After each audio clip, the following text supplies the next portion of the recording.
3, 2, 1, let's go!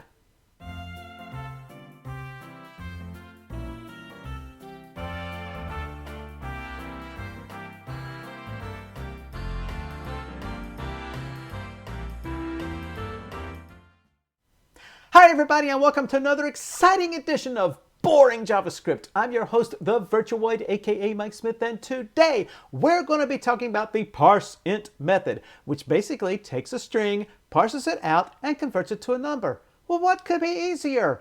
Well, the reason we're even doing this video is because there's a couple of wonderful things you can do with the Parse Int method, plus a few gotchas that I need to make sure that you know about before you use it. So sit back, relax, and let's get started. So the parse int method takes a string, parses it out, and returns a number, specifically an integer. So let's see how it works. I'm going to start with my string here, 1, 2, 3, 4, and I am going to run the parse int method on it. Now the parse int method takes two arguments. The first argument is the string that's required, and that would be the string that's trying to parse and convert to an integer. The second argument, which you see on line 3 here, and 4, 5, and 6, and so on and so forth later on, is the radix. Now what do we mean by the radix? Well, the radix is what base you're going to be counting in. And what's base? Well, if you think about in our counting system, the numbers we use are the numbers 0 through 9. For instance, the number 10 is just a 1 and a 0. The number 20 is a 2 and a 0, and so on and so forth. There are 10 numbers represented there. So we are counting in what's known as a base 10 system. So the radix represents that base number. This is a representation of base 16, which, if you're familiar with computer sciences, that's a hexadecimal number. This is if you want to parse it as if that string is a base 8, which is octal. This is the number, in case you want to parse it as in binary, which is base 2. What are the different radixes you can have? All the way from 2 to 36. And I'll be honest with you, if you have a need to have a base 36 counting system, let me know. I would love to see what you're doing. So what should we expect in all this? Well, by default it usually does base 10, but there are some exceptions, and we'll show you that here shortly. So I expect the first one to come out as 1, 2, 3, 4. I would expect the second one also to come out as 1, 2, 3, 4 because we're doing a base 10. The third one is base 16, so it's going to interpret 1, 2, 3, 4 as a hexadecimal number. That's going to come out to be, I think, 6880 something. I don't quite remember. The number it's going to report down there will be the decimal version of the number. This is going to be a radix of 8, which is an octal number, so it's going to interpret 1, 2, 3, 4 as an octal number, and then report that, which is 680 something. I can't quite remember the numbers. We'll see it here in just a second. And then finally, it's going to do a radix 2, or binary number, and report that number. Now, this is going to be interesting. Notice that our string here has numbers 1, 2, 3, and 4, and in binary base 2, you only have two numbers, a 0 and a 1. So what's going to happen when it encounters that 2, the 3, and the 4? Well, let's go into Node and let's find out what happens on everything. So we get Node, let's type in parse int. Well, there's my default number, is 1, 2, 3, 4. My base 10 number is 1, 2, 3, 4, that's right. My base 16 number is 4660, which means it said, okay, 1, 2, 3, 4 is a hexadecimal number, so I'm converted to decimal, and it gives me 4660. So obviously, when I told you earlier it was 65 something, I was completely wrong. Base 8 number, it said, oh, okay, 1, 2, 3, 4 is an octal number, so I'm going to convert it to a decimal, and that makes it 668. But notice the base 2 number here says it's a number 1. Now why is that? Because it also had the 2, the 3, and the 4 in there. Well, what parse int will do is it will begin at the very first character and start parsing out your argument. And if that first character is good, it just loads that in and parses it out. As soon as it gets to an invalid character, like in our case it was the number 2 for the binary, it says, oh, okay, it's an invalid character, I'm done. I'm not going to check anymore. I'm going to report to you what I already have. And so what it already had when it was parsing is it already had the 1, and that's why it reported the number 1 to us. You want proof of that? Let's bring up some code here. I conveniently have copied in some comments. Now I'm passing 2, 3, 4, and 5. All of those characters are invalid characters within a radix of 2. So let's see what happens. Let's flip back over to Node. Let's clear our screen. Ha, not a number. And the reason it's not a number is because the very first character was invalid. So parse int will always parse out your data, or parse out your string, excuse me, and it will, as long as the characters are good, it will continue to parse it out. The second it hits an invalid character, it would stop all parsing for the rest of the string and then report whatever it has. So our first example, it had the number 1. Our second example, it had nothing, so it was not a number. Now, one other thing I want to show you here is that this is a parse int function. So what happens if we parse a string that looks like a floating point number? Let's bring up those two examples here real quick. So the question here is, does it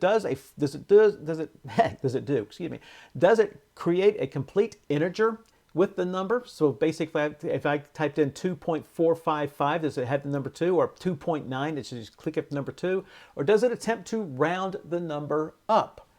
Well, we'll find out here in just a second. So I've got 1.2. So if it rounds the number, I would expect it to go to 1, no matter what.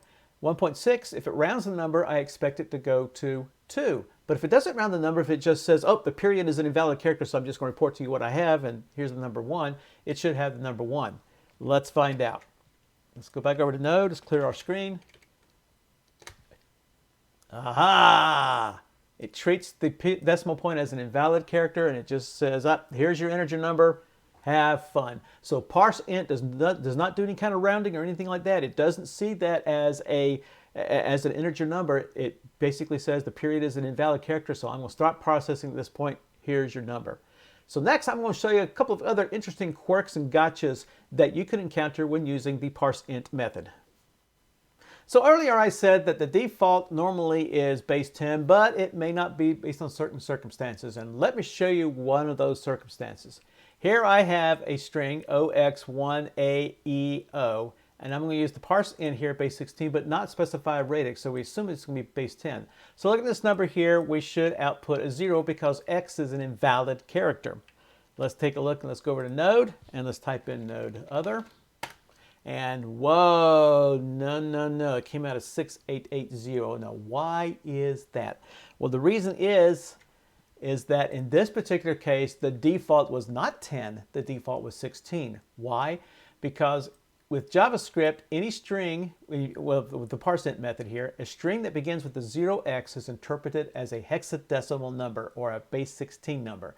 So this is a case where the string has or parse int based upon the string has determined that the default is actually 16 and not 10. So you will always, not always, but you can get into trouble if you have parse int there and not specify a radix, assuming you're always going to get base 10. You may not. So what you always really want to do is go ahead and specify the radix each and every time. That way, if you want a base 10 number there, you're guaranteed to get a base 10 number. So now X is an invalid character, so it should, at this particular point in time, now error out on us. Well, not error out, I'm sorry, it should just give us the 0 because the 0 is valid. Sure enough, that's exactly what happened. So that's one of the things that you need to watch out for is it's not always going to default to 10. Sometimes it will default to others. So always put a radix there to make sure everything's kosher. Now let's take a look at scientific notation. What do you think is going to happen to scientific notation? Let's put that code inside here. So here's a scientific notation. This number is actually 6.1234000, which is an integer number, right? So what's going to happen when I try to do a parse int for a scientific notation number? Let's flip back over to Node. Let's clear the screen. Yeah, look, it just gave me the number 6. And why is that? Because the period is an invalid character. So if you're going to pass a string that has scientific notation as a parse int, you're not going to be able to do it. So don't use parse int if you're thinking you may have scientific notation strings within whatever strings you're trying to parse. Now, how about, and we kind of covered this later, if we had bad characters? Now, we had the bad characters of of the numbers 2, 3, and 4 in the binary. What happens if we just had regular characters there in the base 10? Well, again, once it hits an invalid character, it stops processing. Well, since the first character is invalid, I expect this to become not a number. Let's check it out and find out. Let's clear the screen. Yep, a bad string is not a number.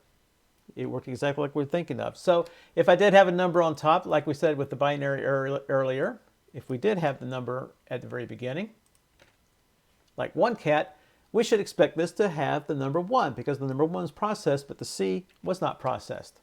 Let's go over to Node. Yep, there it is. bad string came out to be a 1. So even it doesn't have to necessarily be numbers that are invalid. It could be any character that happens to be invalid.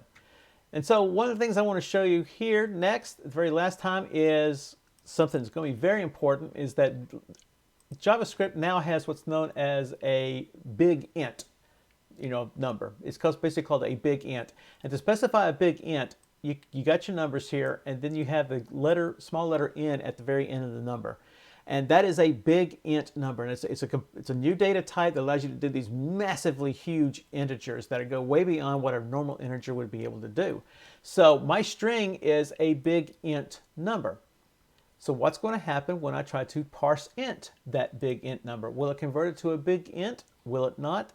Let's find out. Let's go back over to Node, clear the screen, type in Node other.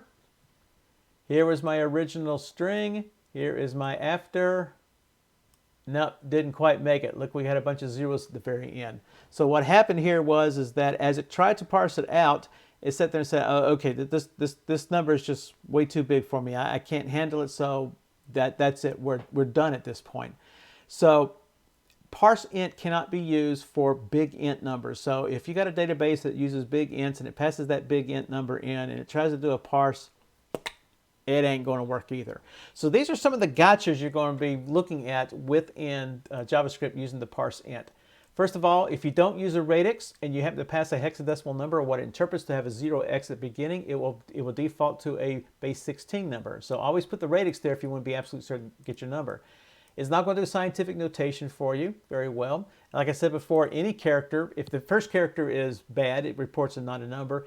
If any character after the first character is bad, it will report whatever number was already there, in this case the number 1. And finally, it won't be able to do a big int for you automatically.